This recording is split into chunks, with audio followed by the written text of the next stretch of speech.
I like this. Everybody's getting nervous and jittery. The markets are a little soft, and, Trump and the trade war, the tariff war, they keep calling it.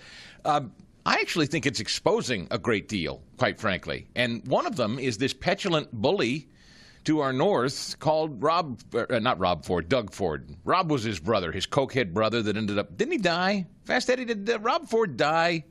That coke-addled wacko that was snorting things. He was like mayor of Toronto or something. And I think I don't think it was a hooker. I think it was just like crack cocaine or something, Rob Ford, if memory serves. Sorry. But anyway, nevertheless, this is, I think, brother, younger, older, I don't know, who's sober, as far as we know, and runs Ontario. Ontario's Premier Doug Ford, saying yesterday that he is temporarily suspending his province's plan of a 25% surcharge on electricity exported to the United States. Now, when I heard this a couple of days ago, I kind of shrugged my shoulders. I was like, I don't really know what that means. That must be something to do with solar or wind, or I didn't quite understand it.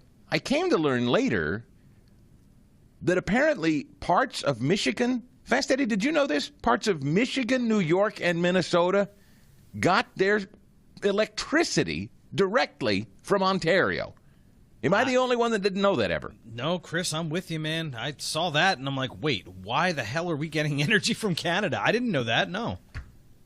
And Trump, I'm not sure. I mean, I don't expect Trump to know everything. I don't expect people to know this stuff. This is largely left up to municipalities and states. I don't think it always rises to a federal level, so I'm not entirely sure the Trump White House knew it.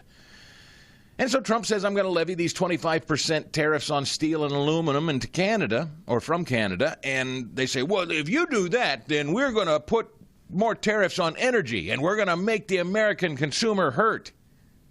And I was like, okay, whatever. We don't have to buy our electricity from Canada. No, it turns out we do.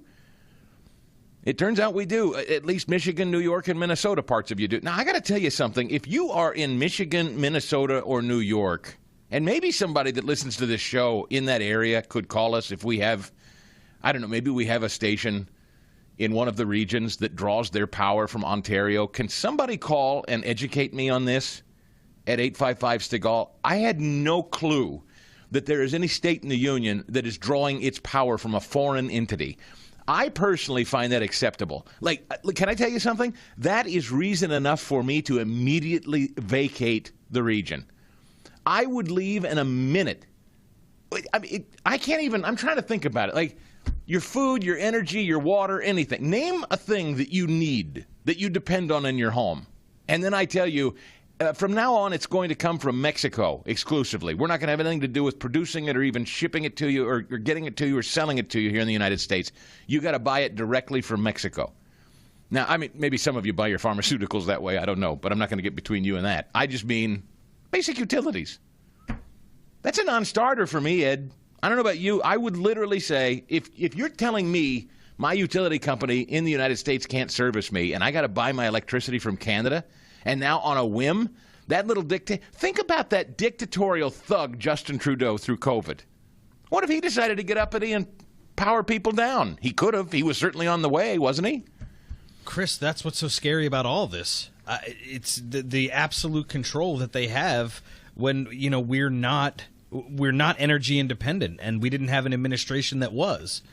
For full shows, live and on demand, it's Salem News Channel.